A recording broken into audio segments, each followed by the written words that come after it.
តាំងពីបងស្នេហ៍អូនបងស្គាល់ខ្លួនឯងហើយមិនបាច់អូនប្រាប់ឡើយថាបងមនុស្សបែបណាគឺបងជាមនុស្សស្មងតាំង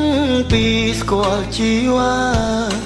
ភាពជាមនុស្សខ្មត់ឬស្យាជំរុងអងហើយធ្លាប់តែចេញក្បត់គេពេលលេងជួបវិញម្ដងចេះទាំងត្រនួលល្អជារឿងមិនដែលឡើយតែអូនគ្មានចិត្តស្មង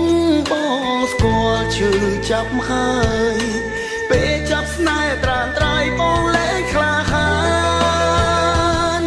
ដើម្បីបំភ្លេចអូនបានតលតែបងកាត់បេះដូងបងចោលធ្លាប់លុបហើយនៅតែសល់មិនអាចបងភ្លេចបាននឹកពេលខ្លះសូមជួបទាំងដឹងអូនខឹងថាបងរំខានតាមចិត្តមិនបានព្រោះនឹកអូនខ្លាំងណាស់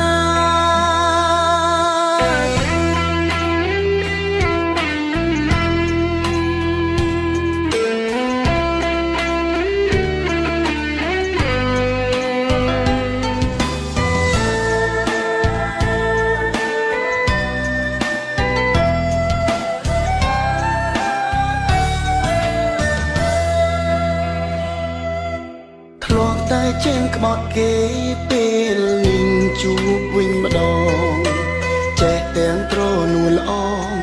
ជារឿងមិនដែលឡើយតែអូនគ្មានចិត្តស្មងបងស្គាល់ឈឺចាប់ហើយពេលចាប់ស្នេហ៍ត្រានត្រៃបងលែងក្លាហានដើម្បីបំភ្លេចអូនបានតលតែបងកាត់បេះដូងបងចោល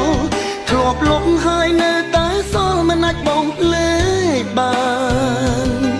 នឹកពេលខ្លះសូមជួបទាំងដឹងអូនខឹងថាបងរំខានតាមចិត្តមិនបានព្រោះនឹកអូនខ្លាំងណា